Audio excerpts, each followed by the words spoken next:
ஏற்கனவே குரூப் 4 தேர்வில் தேர்ச்சி பெற்றும் அரசு பணிக்கு செல்லவில்லை. என்னால உயர் அதிகாரியா ஆக முடியும், நல்ல சம்பளம் வாங்க முடியும் என குரூப் 1 தேர்வுக்கு விடாமுயற்சியாக படித்து மாநிலத்திலேயே முதல் மாணவியாக தேர்ச்சி பெற்ற சிங்கப்பெண். முடியாத செயல் ஏதுமே புவி மீது கிடையாது, எழுந்து வா புயலை போலே பலம் என்ன புரியாமலே பணிந்தோமே குனிந்தோமே எழுந்து வா மேலே மேலே.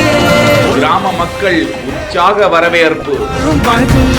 அரைமுறையே பயனுற வாழும் வாழ்க்கையாக உழபவனே எழுதிட வேண்டும் தீர்ப்பு திறந்தவனே.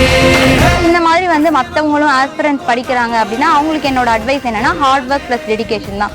கன்சிஸ்டன்சி தான் கீ டு சக்ஸஸ். கன்சிஸ்டண்டாக நம்ம ஒர்க் பண்ணிக்கிட்டே இருக்கணும். இப்போ இந்த டைம் நமக்கு வரலையே, போன குரூப் 2 நான் எழுதியிருந்தேன், அதில் வந்து என்னால் கிளியர் பண்ண முடியல, அதில் என்னால் கிளியர் பண்ண முடியலையேன்னு நினச்சி நான் வந்து குவிட் பண்ணியிருந்தேன்னா இப்போ இன்னைக்கு என்னால் ஸ்டேட் ஃபர்ஸ்ட் எடுத்துருக்க முடியாது.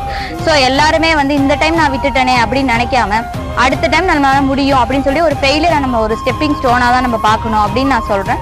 ஸோ எல்லாருக்கும் ஃபியூச்சர் ஆஸ்பிரன்ட்ஸ் எல்லாருக்கும் ஆல் தி பெஸ்ட். தேங்க்யூ. எங்கள் ஊர் மக்கள் எல்லாருக்குமே நான் நன்றி சொல்லிக்கிறேன். ஏன்னா வந்து இவ்வளோ வரவேற்பு கொடுத்து என்னை வந்து ரெகனைஸ் பண்ணதுக்கு என்னோட மனமார்ந்த நன்றிகளை நான் தெரிவிச்சுக்கிறேன். கடலூர் மாவட்டம் சேத்தியாத்தோப்பு அருகே உள்ள வாழை கொல்லை கிராமத்தை சேர்ந்த விவசாயி கலைச்செல்வன் மாலதி தம்பதியரின் மகள் 27 வயதுடைய கதிர்செல்வி சிதம்பரம் அண்ணாமலை பல்கலைக்கழகத்தில் வேளாண்மை பட்டப்படிப்பை முடித்தவர். 2023ஆம் ஆண்டு குரூப் 4 தேர்வில் வெற்றி பெற்று அதில் பணி கிடைத்தும் பணிக்கு செல்லவில்லை. தனது கல்வி திறனில் தனது விடாமுயற்சியின் மீது நம்பிக்கை வைத்தார்.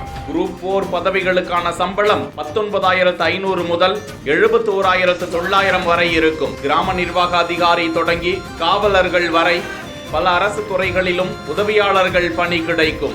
ஆனால் குரூப் 1 தேர்வு கடினமாக படிக்க வேண்டும். வெற்றி பெற்றால் சம்பளமாக மாதத்திற்கு 60,000 1.5 லட்சம் வரை ஊதியம் உயரலாம். பெரும்பாலும் அதிக பொறுப்புள்ள மற்றும் மேலாண்மை பதவிகளாக கிடைக்கும். வீட்டு வாடகை, மருத்துவ சலுகை, பயண சலுகை போன்ற சலுகைகளும் கிடைக்கும். இதனால் கதிர்செல்வி துணிகரமாக முடிவெடுத்தார். குரூப் 1 தேர்வுக்காக விடாமுயற்சியோடு கடினமாக உழைத்து படித்தார். 2024ஆம் ஆண்டு ஜூலை மாதத்தில் குரூப் 1 தேர்வு எழுதினார். அதன் முடிவுகள் சில தினங்களுக்கு முன்பு வெளியானது.